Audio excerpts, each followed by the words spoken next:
The crisp, distinct pop of a vintage champagne cork echoed off the pristine stone of the subterranean wine cellar.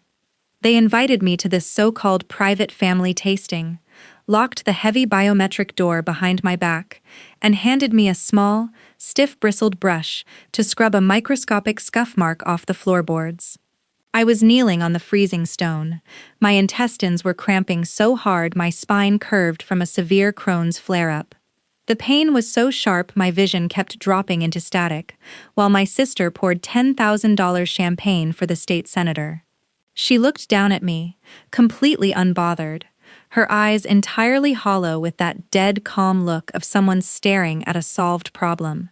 "Philanthropy isn't about the people you help, darling," she said, her voice dripping with pure boredom. "It's about the power you consolidate while pretending to care."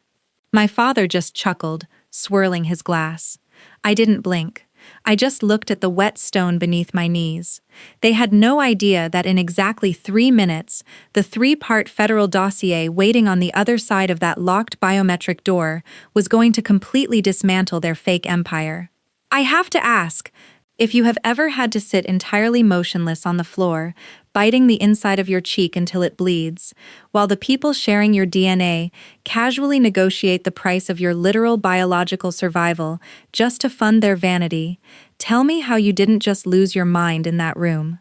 The sharp, suffocating stench of raw commercial sewage hit the back of my throat. It was 3:14 a.m. on a Tuesday, and I was dragging 70 pounds of reinforced vacuum hose through freezing, ankle-deep mud. My name is Elena. I'm 32, and I operate a commercial septic pumping truck. I spend my nights releasing immense toxic pressure, navigating buried waste systems, and methodically handling the vile refuse that polite society produces but absolutely refuses to acknowledge. Let's just say, I was used to dealing with the muck, both in the underground tanks and in my own family, while my sister, the self-proclaimed boutique philanthropy consultant, was laundering $3.5 million to buy a sprawling equestrian estate and secure front-row seats at Paris Fashion Week. I was rationing a single 79-cent box of stale elbow macaroni for the entire week. The $12 an hour I was taking home barely covered the diesel for the truck. I had a severe, untreated case of Crohn's disease. Without the $800 a month immunosuppressants I couldn't afford, my gut was chronically inflamed. I worked 14-hour graveyard shifts in the freezing rain, stitching the torn seams of my work pants with fishing line, and wearing heavy steel-toe boots held together by industrial zip ties. My abdomen physically screamed with every pull of the hose, just to keep the heat on in my cramped apartment. You have to understand, I didn't stay connected to them out of love. I stayed because of my deceased Aunt Clara. She wasn't like the rest of them. She spent 30 years building a legally pristine, spotless charitable foundation charter. Its sole purpose was to provide clean drinking water infrastructure to impoverished rural counties. It was an intangible sacrifice, a pure legacy of actual service built on heavy lifting and absolute integrity. When she passed, the foundation fell into the family trust. I swore I would protect the integrity of that charter from their greed. I reached into the breast pocket of my neon safety vest, my numb fingers brushing against a piece of trash.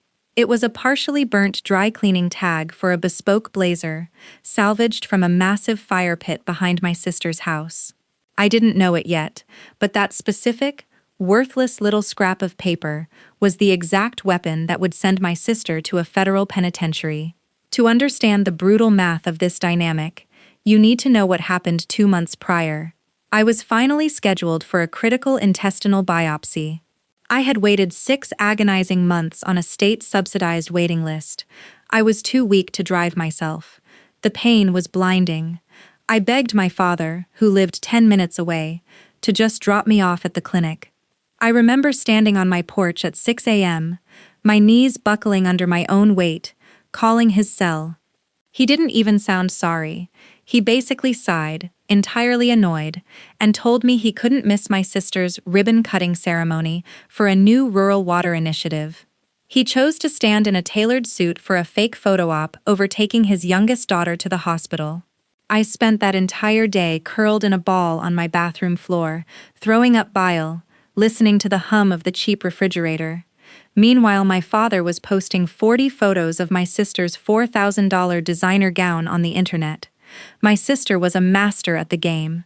She organized multi-million-dollar galas, wearing silk and projecting this aura of saintly grace. In reality, she was deeply entangled with a corrupt state politician. She used her consulting firm to launder illicit campaign contributions through Clara's charitable foundation, skimming massive percentages off the top to fund her equestrian lifestyle. My father knew everything.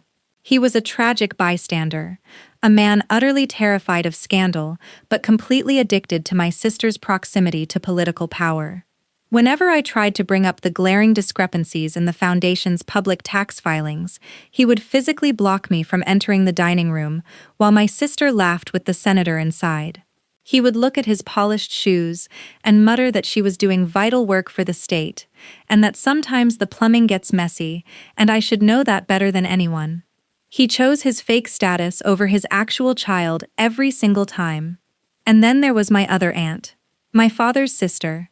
The ultimate loudmouth, she endlessly praised my sister's elegance, while treating my existence like a biological insult.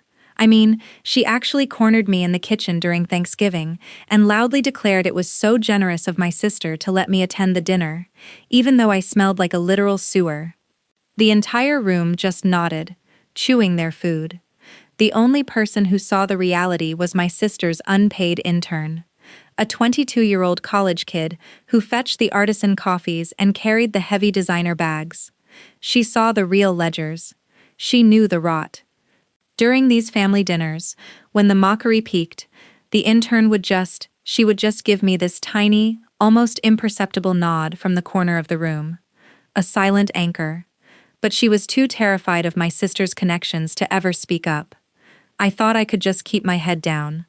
I thought if I just endured the insults and kept checking the public filings, I could keep Clara's foundation safe. I was wrong. The rot had already spread much further than I realized, and I was the one standing on the trap door. The violent, sickening sound of thick paper ripping open broke the silence. It was 4:12 p.m. I was standing in the cramped, poorly lit kitchen of my apartment, my feet aching inside worn-out rubber boots that I had lined with scrap cardboard just to keep the winter mud from seeping through the cracked soles. I stared at the heavy, cream-colored paper. The official, terrifying crest of the Internal Revenue Service sat neatly at the top left corner. The document was a notice of impending audit and criminal liability. It was explicitly addressed to Elena, Primary Director of Operations, the Clara Clean Water Foundation.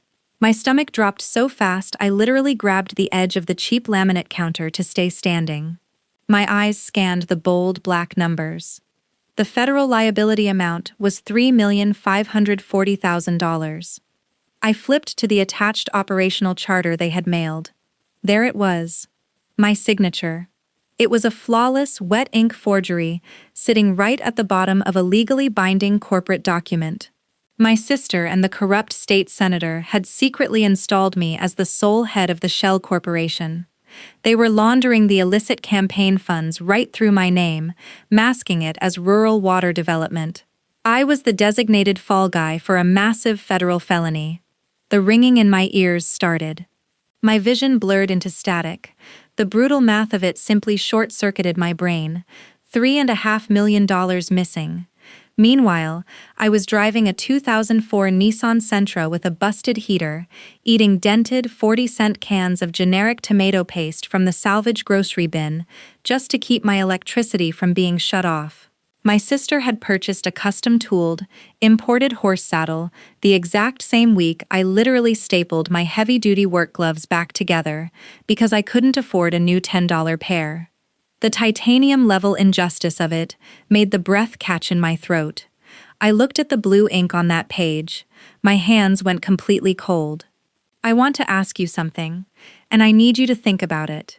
If you have ever stood completely frozen in your own kitchen, holding the undeniable physical proof that the people who share your exact DNA just sold your actual physical freedom to buy themselves a luxury, How did you psychologically survive that first hour? Tell me what you did to stop your own heart from beating out of your chest, because I truly thought I was going to drop dead right there on the linoleum. I shoved the paper into my jacket and drove straight to her house. The heavy oak front door was unlocked. I walked straight into her massive, sunlit foyer, tracking a thin layer of mud onto the hardwood. My father was sitting on the velvet sofa, sipping sparkling water and looking at his phone. My aunt was scrolling on an iPad in the armchair. My sister was standing by the pristine marble kitchen island, casually unboxing a massive shipment of luxury cosmetics. She didn't even flinch when I walked in looking like a ghost. Instead, she smiled this terrifyingly calm, dead-eyed smile. She reached into the shipping box and casually tossed a small foil packet across the marble. It slid and stopped right in front of me. It was a generic $2 green tea face mask. "You look exhausted, Elena," she said smoothly, not even making eye contact. "Take this. It'll help with your terrible, stressed-out pores. You really need to practice some self-care." The absolute hypocrisy. The sheer, suffocating audacity of it. She was handing me a $2 drugstore packet of slime, while simultaneously framing me for $3 million in federal fraud. You forged my signature on the— "Elena, keep your voice down," my father muttered, not even lifting his head from his screen. "We are managing a highly sensitive— Managing?" My hands were shaking so hard the IRS letter rattled loudly in my grip. "You pinned $3 million of federal tax evasion on my name. They're going to raid my—" "Stop being hysterical," my aunt snapped from the corner, glaring at me like I was a pest. "Your sister is doing vital, state-level work. You don't understand the logistics, so just be quiet." I stepped forward, ready to scream, ready to tear the expensive marble right off the island. But my sister didn't yell back. She didn't argue. She just maintained that terrifyingly serene smile and reached her hand down to her side. My 10-year-old niece had just walked into the kitchen, holding a stuffed animal. My sister pulled the little girl tightly against her designer hip, stroking her hair. "Mia, honey," my sister whispered, her voice dripping with fake, maternal concern. "Tell Auntie Elena why she needs to calm down. Tell her why she's being such a dirty, scary monster who wants to ruin Mommy's charity." The little girl looked at me. Her eyes were wide and terrified, shrinking away from my dirt-stained jacket. "Mommy said you want to take our house away," the 10-year-old whispered, her voice trembling. My jaw locked. The room went dead silent. It was a total containment breach. She was actively using a child, an innocent 10-year-old girl, as a human shield. If I screamed, if I slammed the federal paper on the counter, I was the unstable, unhinged blue-collar worker terrorizing a child in her own home. My sister knew exactly what she was doing. She knew I would never traumatize the kid. She knew I would swallow the rage to protect the innocent pawn. I couldn't form a single syllable. My throat felt like sandpaper. I just turned around, walked out the heavy oak door, and walked back into the cold. The violent sting of freezing rain, lashing against a thin fiberglass roof, jolted me. It was 2 a.m. I was crouched on the ribbed plastic floor of a portable toilet at a commercial pumping site on the edge of the county. The sharp, toxic tang of industrial blue dye and raw sewage burned my lungs. The wind was howling outside. I couldn't process it. My chest, it felt like it was physically caving in under the weight. I was biting down so hard on my stapled leather work glove just to keep myself from screaming out loud. I sat on that frozen plastic and I cried until my ribs physically ached. And here's the thing, it wasn't even about the impending prison sentence. It was the absolute, crushing realization that my father watched her do it. I mean, you have to understand. He sat on that velvet sofa and told me to keep my voice down while my sister handed me a life sentence. Honestly, truth be told, that was the exact moment the last shred of hope I had for a family just died in the dark. I sat there for maybe 40 minutes, shaking uncontrollably in the freezing dampness. My gut was twisting in raw, blinding agony, a severe Crohn's flare-up triggered by the pure, unadulterated adrenaline flooding my system. I was so tired, so deeply, biologically exhausted from carrying their weight. And then, the tears just stopped. I stared at the IRS letter crumpled in my dirt-stained hand. The violent shaking in my fingers completely ceased. The pathetic paralysis evaporated. The mainline pressure valve in my chest catastrophically ruptured. The fear was gone, instantly replaced by a cold, clinical emptiness. I realized I was done playing the submissive victim. I couldn't just skim the surface anymore to keep the peace. If they were going to treat me like a human waste disposal system, I was going to drop the hose all the way to the bottom of the rot. I wiped the dirt and tears off my face, stood up, and kicked the plastic door open into the freezing rain.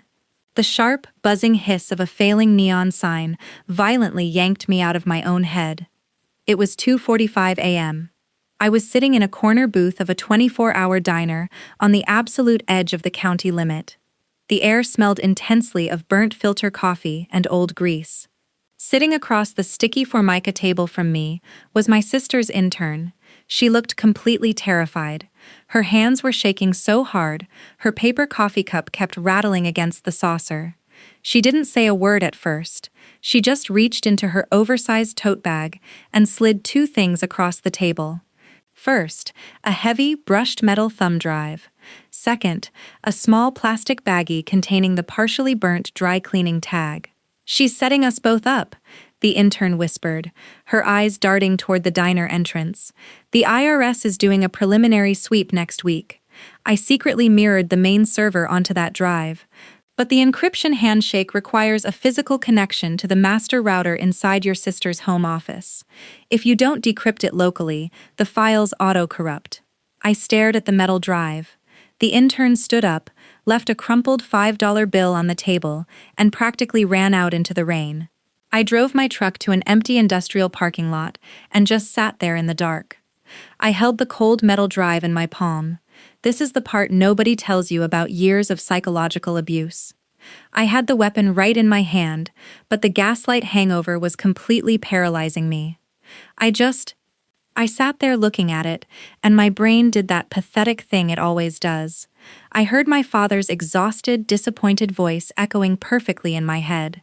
What if I'm overreacting? I thought. What if I'm just being paranoid and jealous, exactly like they always say?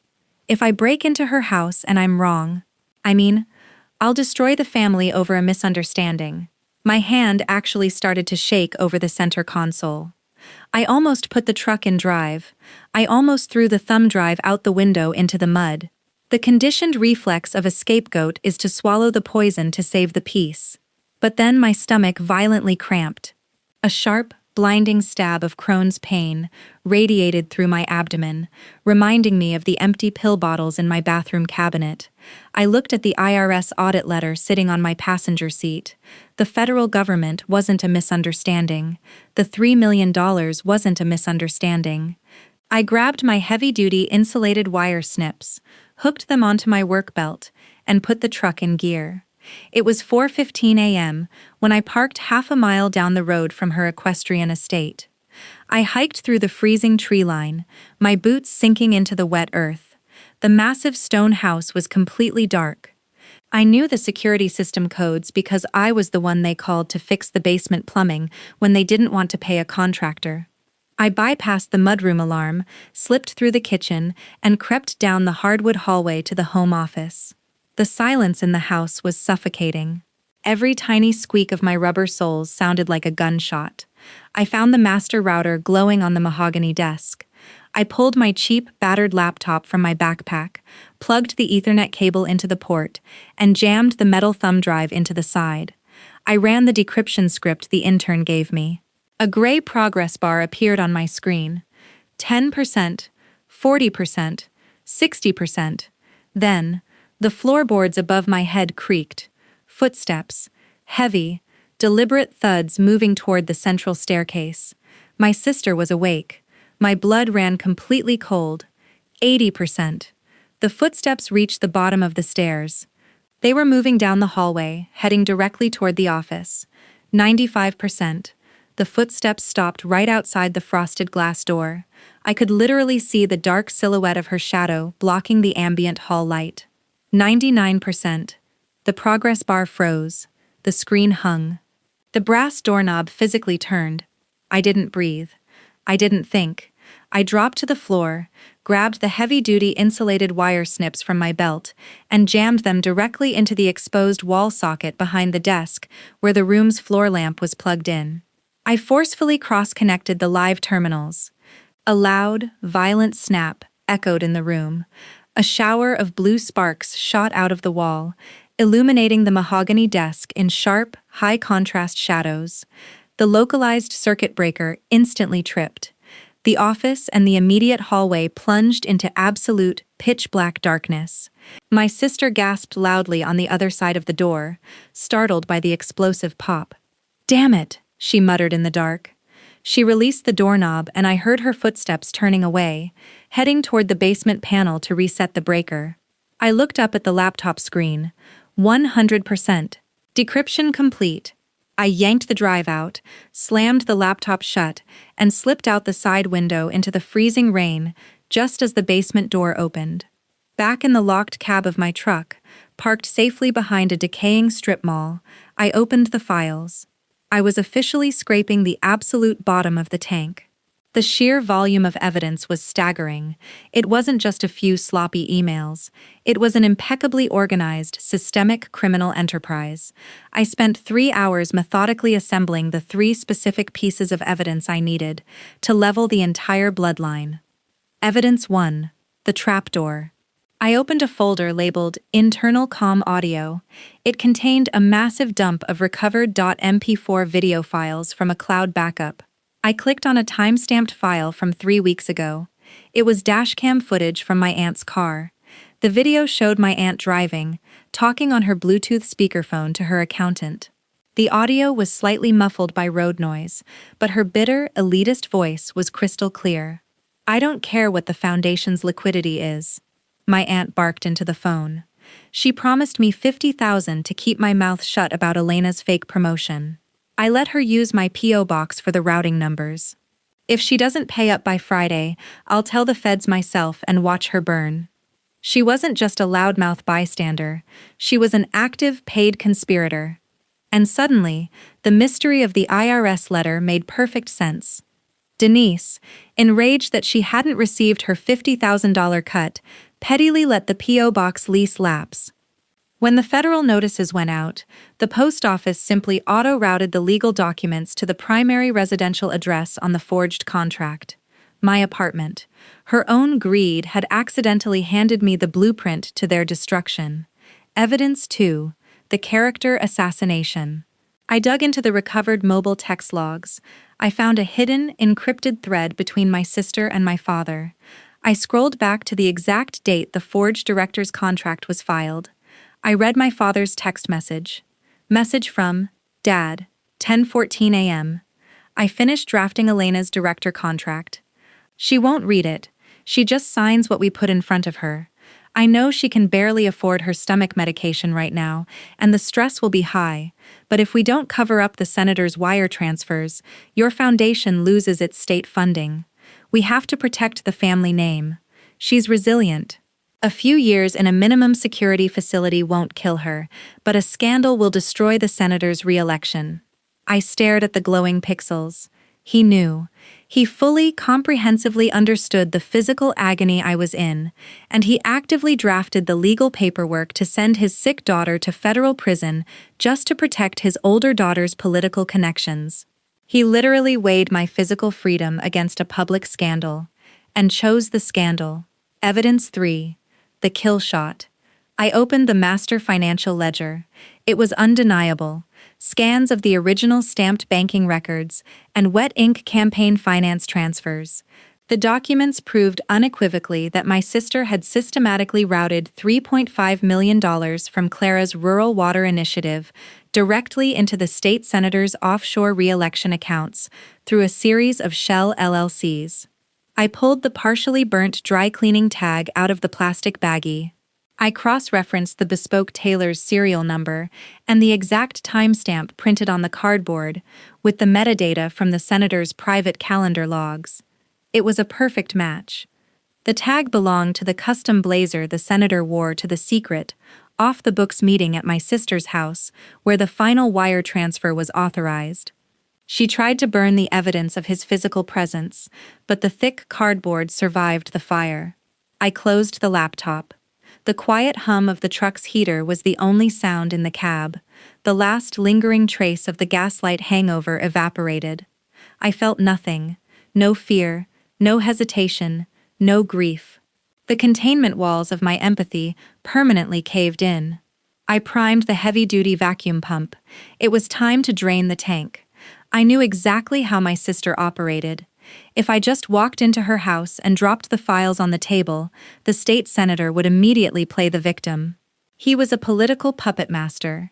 He had the state police commanders on speed dial and 2 local judges in his pocket. He would simply claim my sister went rogue, burn her to the ground to protect his own optics, and walk away completely clean. I had to permanently cap his secondary release valve. I needed to weld his name to the federal pipeline before I even stepped foot in that cellar. I drove my truck to a 24-hour laundromat on the industrial side of town. I sat in the back corner under a violently flickering fluorescent tube, the heavy air thick with the smell of industrial bleach and cheap synthetic fabric softener.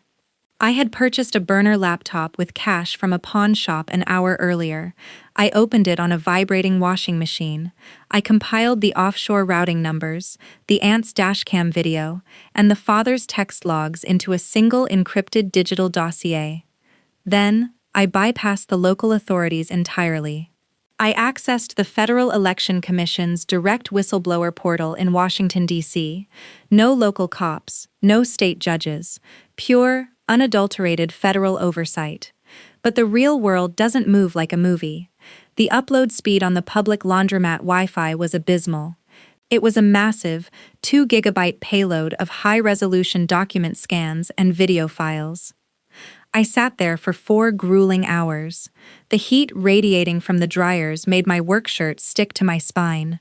My hands were sweating so badly, my fingers kept slipping off the cheap plastic trackpad. I watched the gray progress bar crawl at a sickeningly slow pace. 14%, 32%.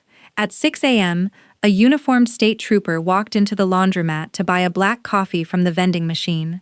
My heart slammed against my ribs with a heavy, sickening thud. The politician owned the state police. If the trooper looked at my screen, the entire operation was dead. I kept my face angled down, intensely fixated on the spinning drum of laundry in front of me. My jaw locked so tight my teeth ached. The trooper grabbed his paper cup, pushed the glass door open, and walked out into the morning fog. The bar hit 100%. The portal flashed green. I submitted the packet and received the automated federal tracking hash. The senator was legally trapped. The digital concrete was poured, and he was standing right in the center of it. But there was one massive loose end: Mia. My 10-year-old niece. If that little girl was inside the house when the federal raid happened, my sister would absolutely grab her. She would weaponize her daughter's tears, use her as a human shield to stall the armed agents, and psychologically scar that child for the rest of her natural life. I had to physically remove the kid from the blast radius without triggering my sister's paranoia. My sister never actually parented Mia. She outsourced every single aspect of it to a hired nanny. I knew Mia's private school was hosting an exclusive, invite-only 3-day nature retreat that weekend up in the northern mountains. My sister had originally thrown the permission slip in the garbage because it required parents to do a mandatory hour of volunteer prep work, and she refused to do manual labor. I drove to a fluorescent-lit pharmacy down the street. I stood at the money order kiosk, my gut cramping violently, cold sweat dripping down my neck. I pulled out my emergency stash of cash. $800. It was my rent money for the month, entirely comprised of crumpled $20 and $10 bills. I fed them into the machine one by one. I purchased an anonymous cashier's check and mailed it directly to the school's administration via overnight courier, paying the excursion fee in full. Next, I sat in the cab of my truck and pulled out my burner phone. I logged into the family's shared calendar network, something I still had back-end access to from fixing their router months ago. I forged my sister's signature on the digital consent form and silently rerouted the school's notification rules. The friction of it was agonizing. I was altering her schedule in real time. I had to write a script that bypassed my sister's primary inbox and sent the confirmation email straight to the nanny's schedule. If my sister randomly checked her spam folder, or if the school administration called her cell phone to verify the sudden payment, the entire trap would implode. I gripped the steering wheel, staring at the glowing screen, listening to the heavy diesel engine idle. The confirmation email successfully dropped into the nanny's inbox at 7:15 a.m. It was locked in. At 8 o'clock on the morning of the climax, the nanny would put Mia on a chartered bus heading 300 miles north. The kid would be completely unreachable, surrounded by teachers, without cell service, and totally safe from the incoming slaughter. I rolled the window down and threw the burner phone onto the wet asphalt. I drove the heavy tires of my truck directly over it, listening to the plastic crunch into fragments. The leverage was completely neutralized. The puppet master had no escape route. The innocent hostage was legally and physically removed from the state. The containment area was entirely sterile. Now I just needed to secure my invitation into the wine cellar. Honestly, acting nice was harder than the actual planning. I knew I needed a proxy to bring the physical evidence into that house. If I walked into the estate carrying a stack of federal documents, my father would instantly recognize the threat, physically block the door, and have the private security guards throw me off the property before the politician ever saw a single page. I needed a legal surrogate, someone they couldn't ignore, dismiss, or intimidate. At 8 a.m., I parked my rusted Nissan outside the towering glass and steel facade of the Federal Election Commission's regional field office. The friction of the real world is incredibly humiliating when you are poor. I walked into that immaculate lobby wearing my duct-taped work boots and a faded flannel shirt. The security guards looked at me like I was lost. The receptionist at the front desk didn't even want to give me a visitor's badge. She practically rolled her eyes, telling me to take a seat in the back corner of the waiting room. I sat in a hard plastic chair for 5.5 grueling hours. My stomach was cramping so violently I had to lean completely forward, resting my forehead on my knees just to breathe through the pain. But I didn't leave. I waited until a senior field auditor, a man named Thomas Caldwell, finally walked out to take his lunch break. I stood up and blocked his path. I didn't yell. I didn't beg. I just handed him the pristine, printed copy of the offshore routing ledger and the USB drive. I told him he was looking at $3.5 million of illicit campaign funds tied directly to the state senator, and that the architect of the fraud was hosting a private celebration with the senator tonight at 7 o'clock. Caldwell looked incredibly annoyed at first. Then his eyes scanned the blue ink on the ledger. He stopped walking. His posture completely changed. He looked at me, looked back at the paper, and silently motioned for me to follow him past the security checkpoint. We sat in a windowless room for 2 hours. I gave him the exact coordinates. I told him he needed to be standing outside the biometric door of my sister's wine cellar at exactly 7:15 p.m., and that he was absolutely not to knock until he heard me speak.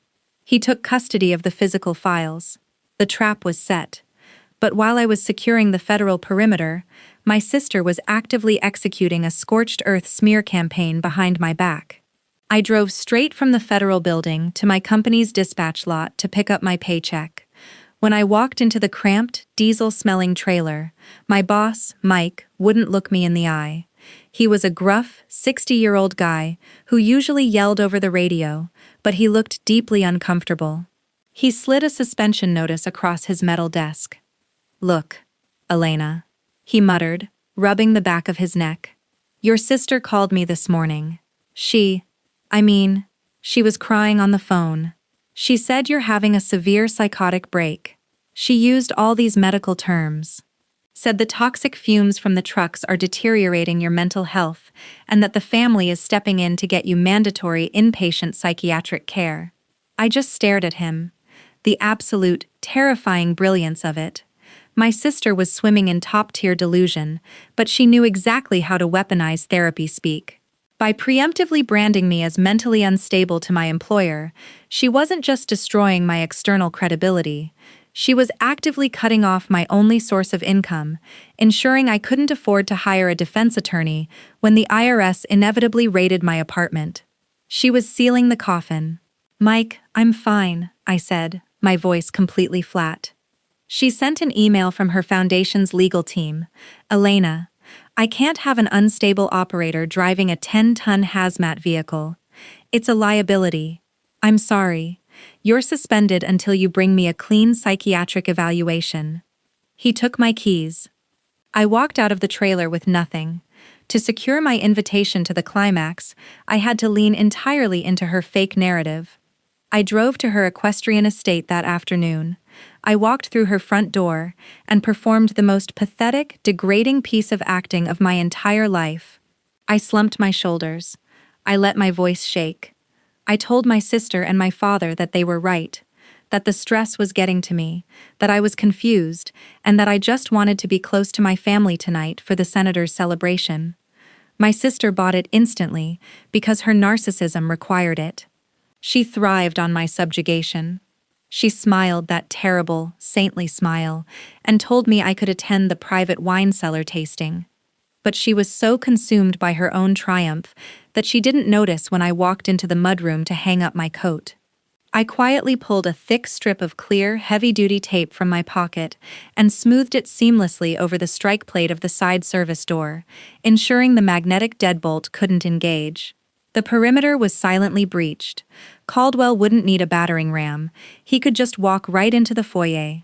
But, of course, to maintain my cover, I had to make myself useful, which brought me to the freezing stone floor of the subterranean wine cellar at 6:30 p.m.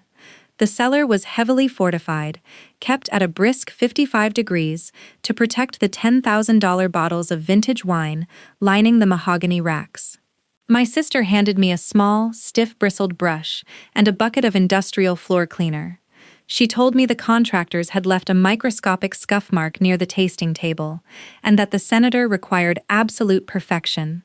I was literally on my hands and knees, wearing my dirty work jeans, aggressively scrubbing the freezing stone. The harsh chemical smell of the cleaner burned my eyes. My intestines were twisting in agonizing knots from the cold, radiating through the floorboards.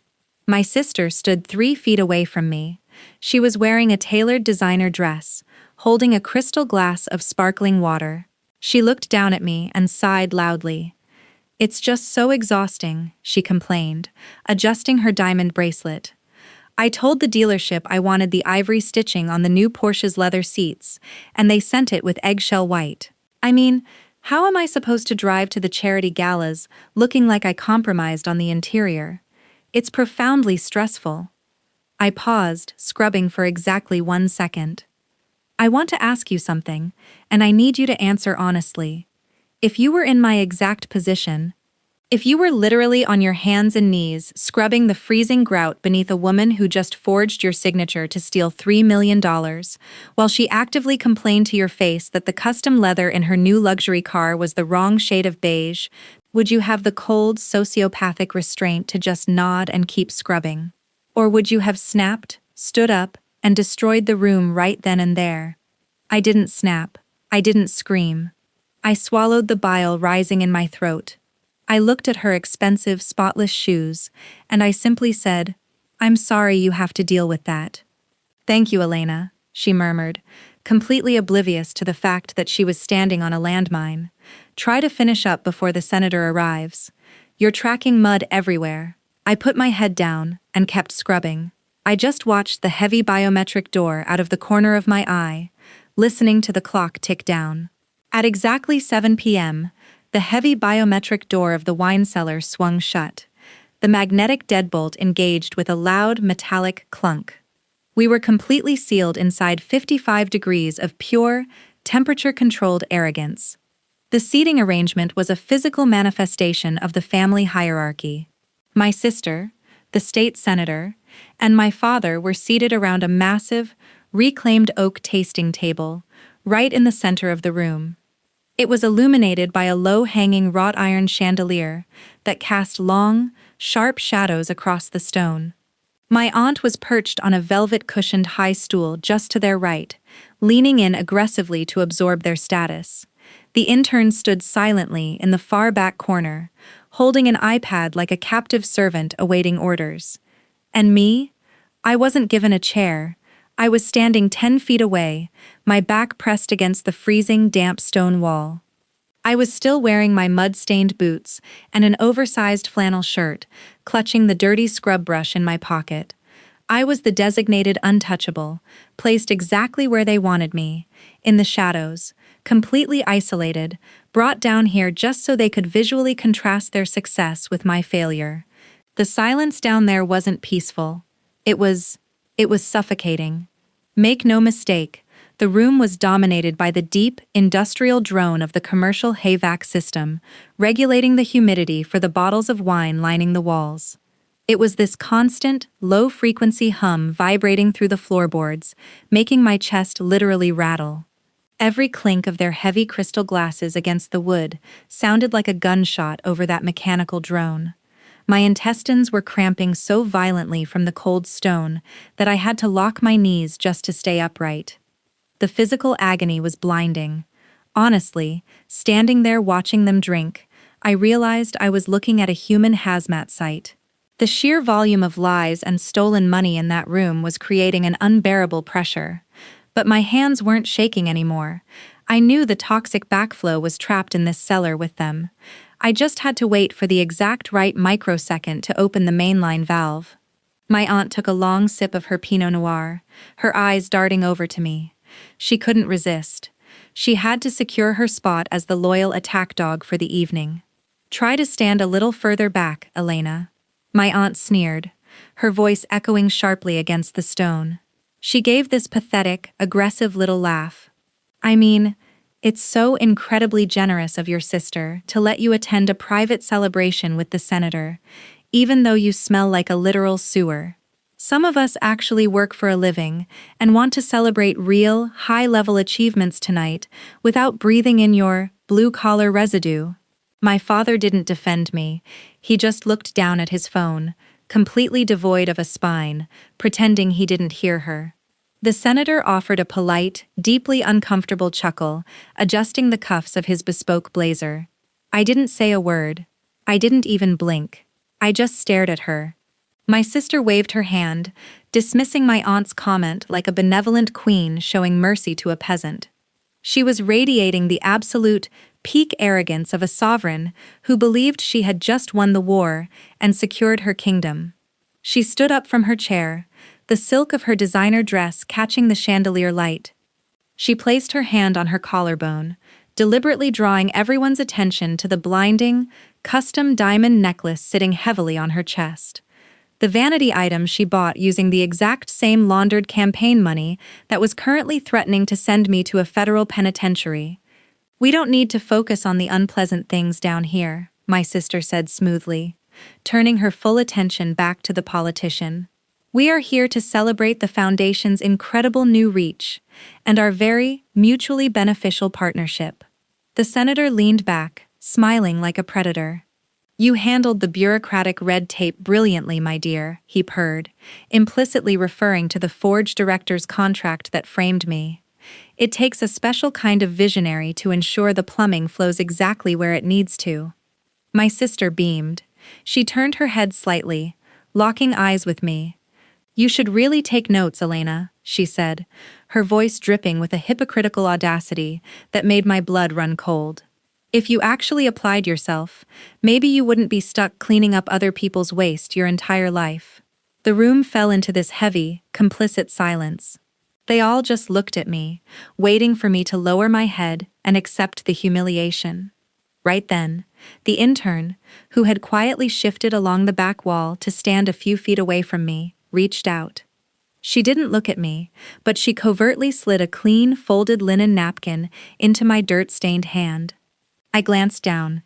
She had written 3 tiny words on the fabric in blue ink. Are you okay?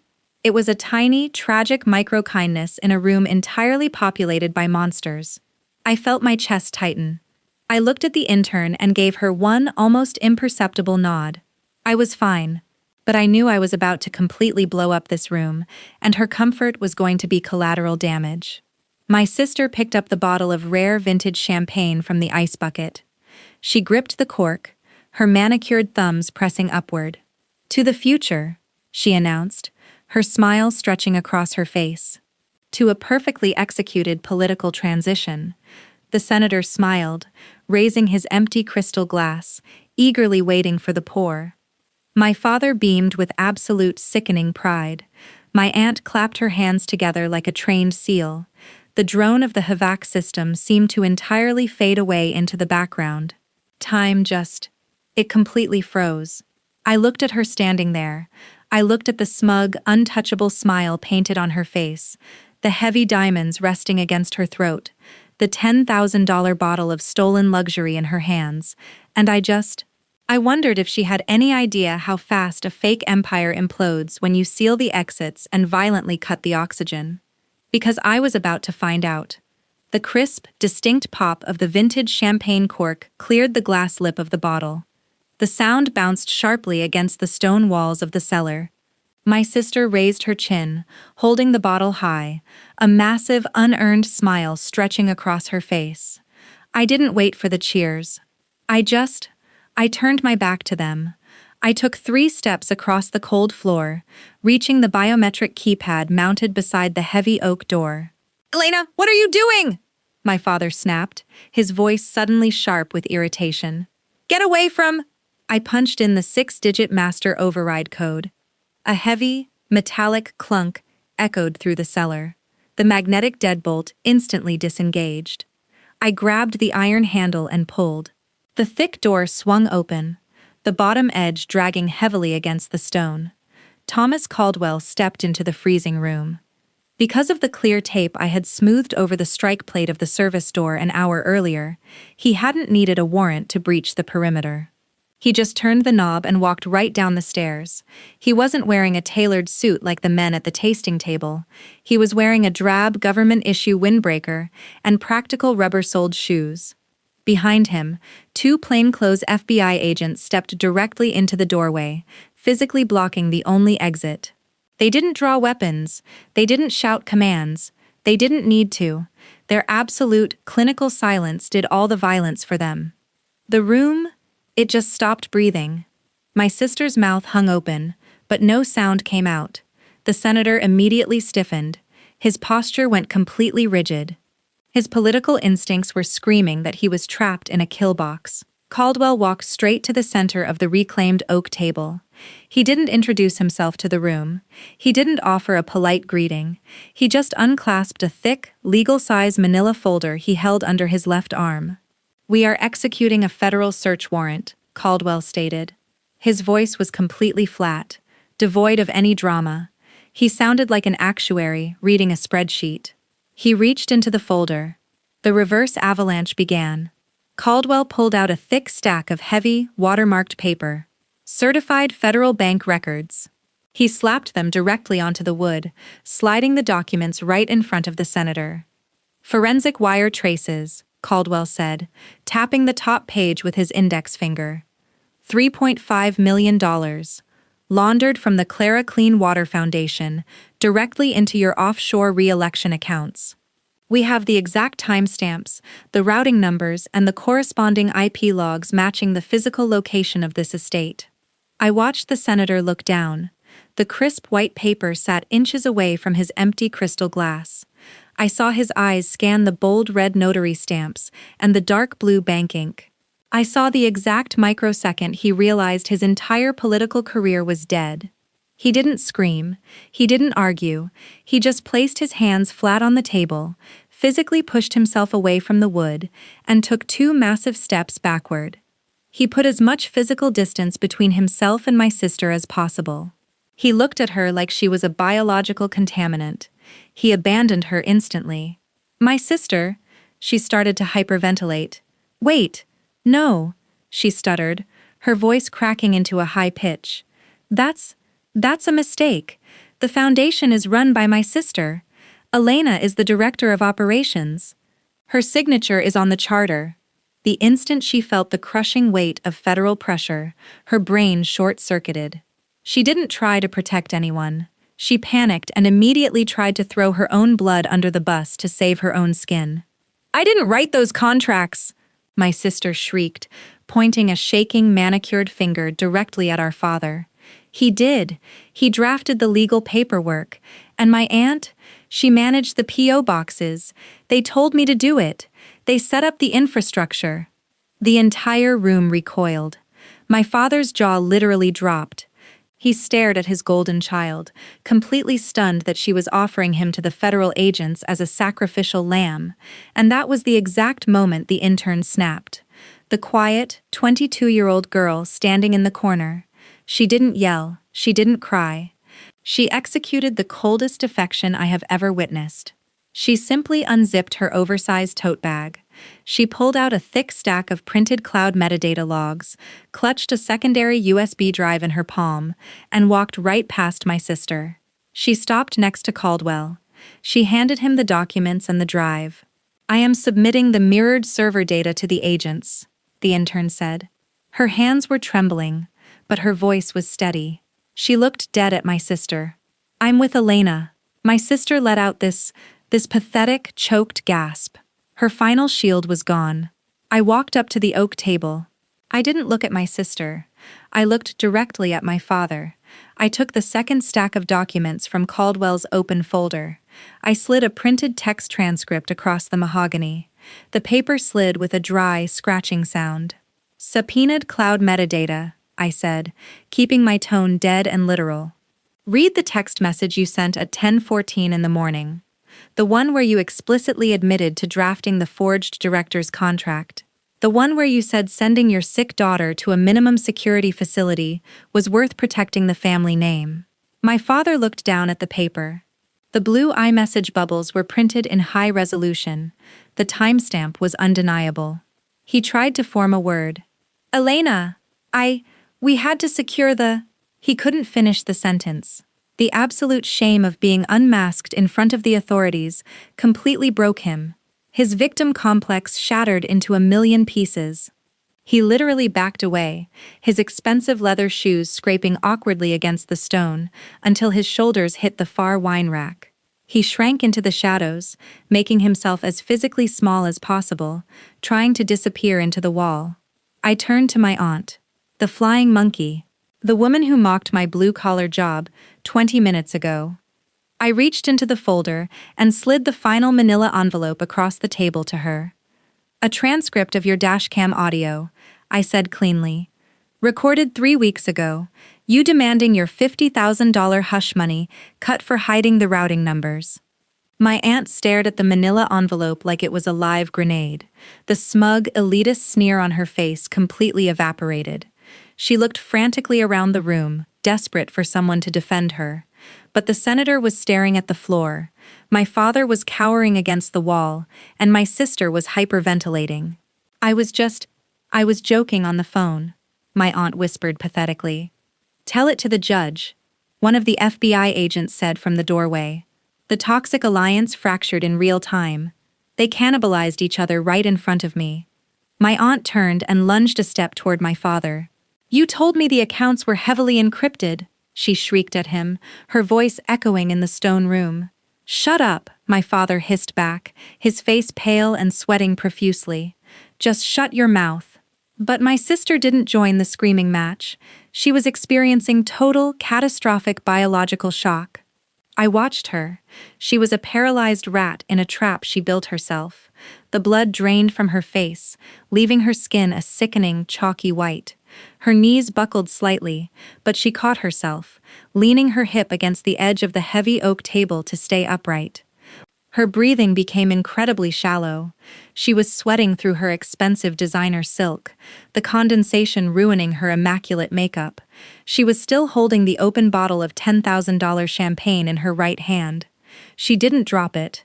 Her grip was locked in a pathetic, stiff paralysis. Her eyes darted down to the federal paperwork sitting on the wood. She began micro-fixating. She was staring, just intensely staring, at the crisp blue ink of the federal seal stamped on the ledger. She was entirely unable to process the reality of the room. Her brain simply shut off to protect itself.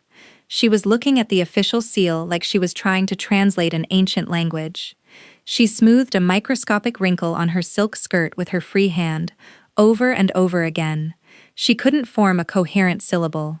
She just stood there, trapped inside her 55-degree cellar, holding a bottle of stolen luxury, while federal agents secured the perimeter of her ruined life. The screaming between my father and my aunt abruptly stopped when one of the agents reached to his belt. He pulled out a pair of heavy steel handcuffs. The metallic click of the ratchets echoed off the stone. Silence. Total, deafening silence. No one moved. No one breathed. The only sound left in the world was the low, industrial hum of the HVAC system chilling the wine. I looked at her. You love giving back. Give back the millions you stole. The heavy, rhythmic squeak of decaying rubber against wet glass violently dragged me back to reality. It was a Tuesday afternoon, 4 days after the raid. I was sitting in my rusted Nissan, outside a grease-stained diner on the edge of the interstate. The cold rain was coming down in sheets. My sister had posted bail. Because of course she did. She had exactly one corrupt judge left in her contact list, and she drained the last of her legitimate personal savings to buy herself 72 hours of temporary freedom. But here's the thing. Narcissists don't use bail to flee. They use it to try and rewrite the narrative. She sent me a text message demanding I meet her at this diner, threatening to file a massive civil suit to freeze my meager bank accounts using a sleazy private attorney. I walked into the diner. It smelled intensely of burnt coffee and old fry oil. My sister was sitting in a ripped vinyl booth in the far back corner. She looked completely unhinged. Her designer coat was badly wrinkled. Her hair, usually perfectly styled, was pulled back into a messy, uneven knot. But the arrogance was still there, rotting right beneath the surface. I slid into the booth across from her. I didn't take off my jacket. I didn't order anything. You're going to fix this, she hissed, leaning aggressively across the sticky table. She slid a thick, legally drafted affidavit toward me. I had my lawyer draw this up. You are going to sign it right now. You're going to swear under penalty of perjury that you acted entirely alone, that you masterminded the offshore accounts, and that I was completely unaware. I looked at the paper, then back at her. I couldn't even process the delusion. And if I don't? I asked, my voice completely flat. She sneered, her eyes wide and manic. I still know people in the governor's office, Elena. I will bury you in civil litigation. I will tie up every dime you have in court until you are homeless. I will make sure you can't even afford generic aspirin for your stomach. We can be partners in this, or I can crush you. Don't ruin the charity. I did this for the family name. I looked down at the affidavit. I didn't panic. I didn't argue. Honestly, I just felt profoundly, biologically tired looking at her. She was a broken machine still trying to grind gears that didn't exist. I looked her dead in the eye. You didn't build a charity, I said cleanly. You built a septic tank, and I just pulled the valve. She scoffed, reaching out to tap the paper. Sign the damn. A heavy hand clamped down on her shoulder. She froze. She looked up. Thomas Caldwell from the FEC and a uniformed federal marshal were standing directly behind her. They had been sitting in the booth right behind ours, hidden by the high vinyl backing, recording the entire exchange. Elena Caldwell is a protected federal witness, ma'am, Caldwell said, his voice dropping into a cold, clinical register. You just crossed the line from financial fraud into federal witness tampering and extortion. Your bail is officially revoked. The marshal yanked her out of the booth. The cuffs went on immediately. No warnings, no reading of rights right there. Just the brutal, heavy click of steel. She didn't fight. Her knees just completely buckled. The marshal literally had to drag her out of the diner while the waitress watched, completely bored, wiping down the counter with a dirty rag. The fallout from that afternoon was absolute, systemic devastation. The dominoes didn't just fall, they pulverized each other. Let's talk about my aunt, the flying monkey. When the feds froze the foundation's assets, they also seized the secondary accounts.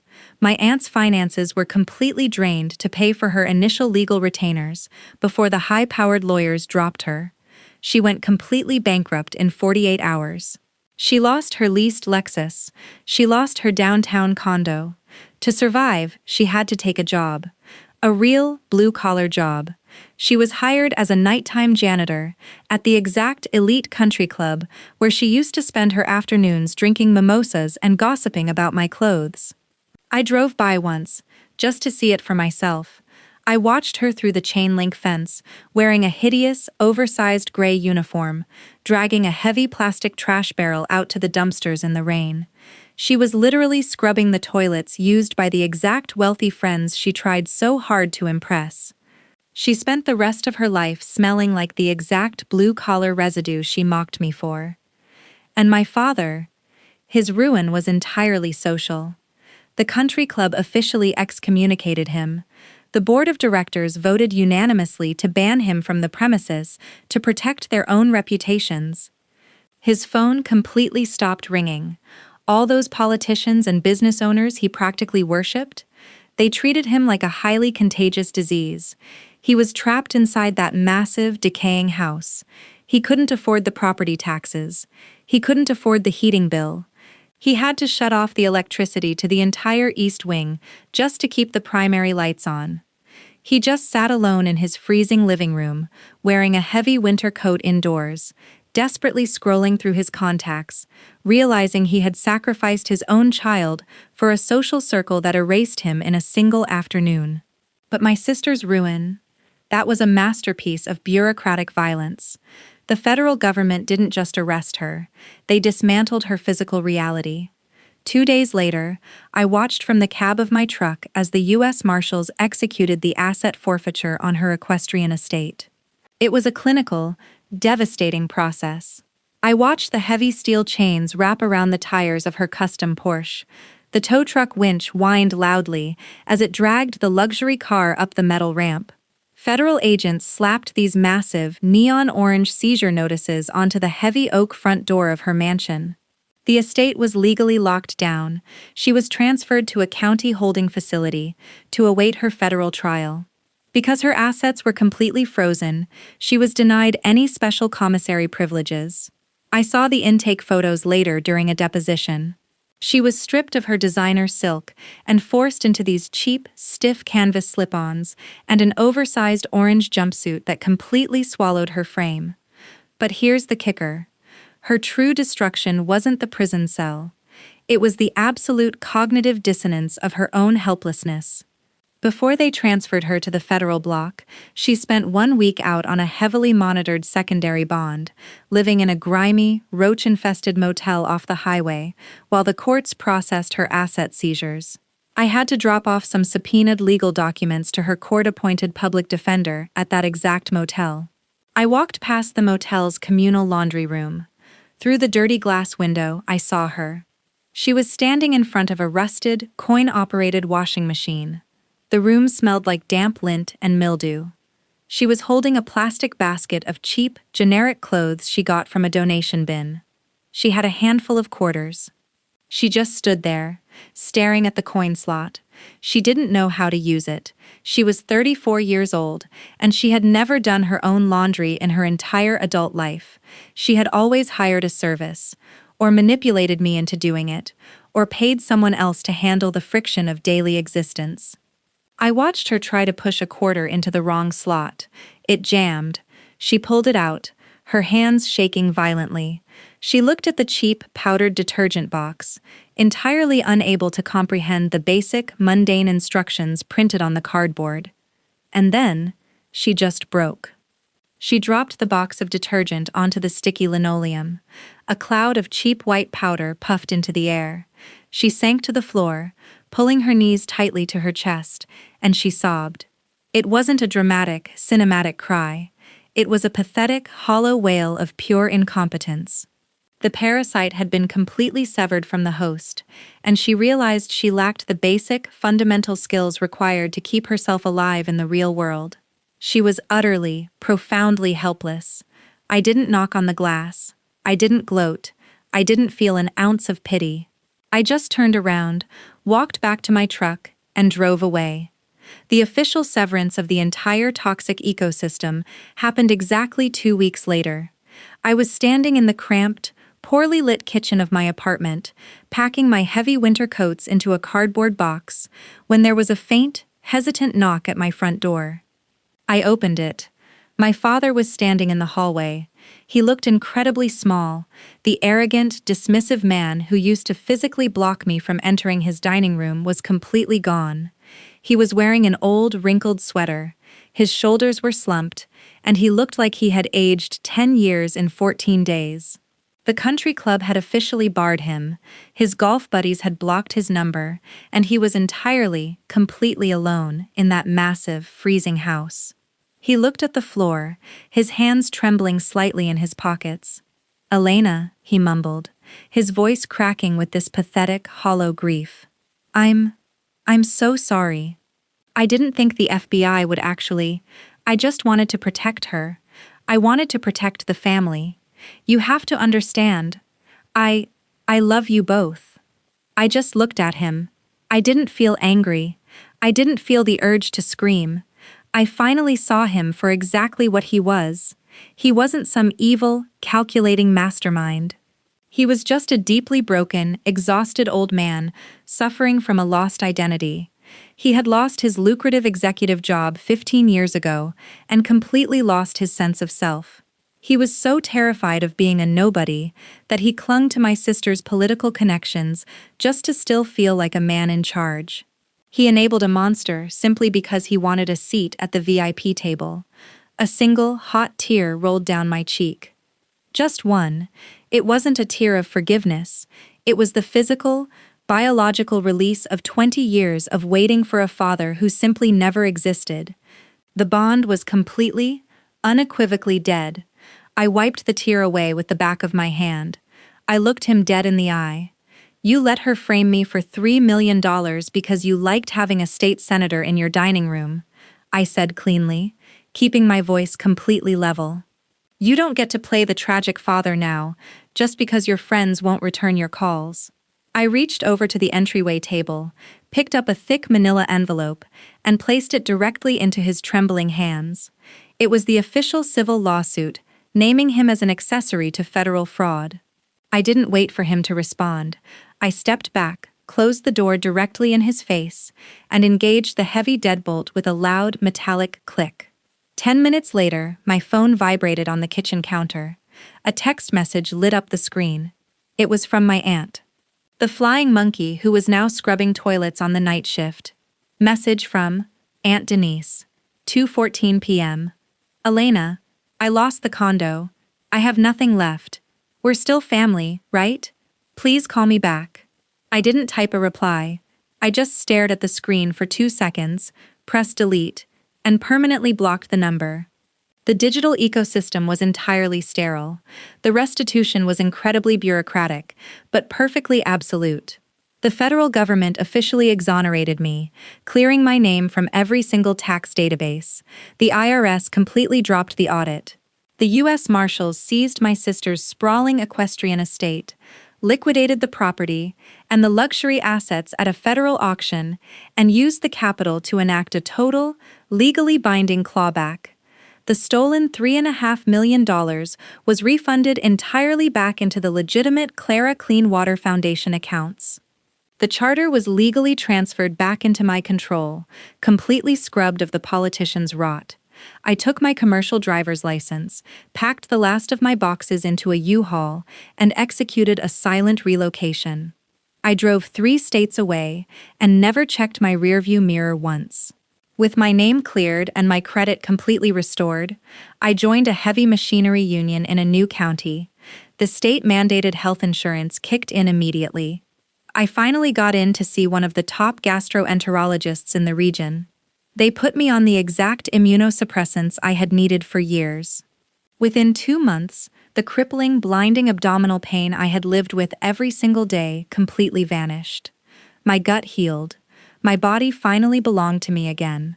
It was a Tuesday evening in late October. I was sitting on the wooden porch of my new, modest house, right on the edge of a dense pine forest. There was no suffocating industrial drone of a wine cellar HVAC system. There were no clinking crystal glasses or fake polite laughs. There was just the vast, beautiful silence of the wind moving heavily through the trees, and the smell of impending rain. I was holding a thick, leather-bound folder resting on my lap. Inside was the original 1985 embossed foundation charter, signed by my Aunt Clara. I ran my calloused thumbs slowly over the heavy, raised gold foil of the state seal. I felt the physical indentations in the thick paper. I traced her signature. She built this legacy in the dark, through blood and sweat, and I had dragged it out of the absolute bottom of the septic tank to keep it pure.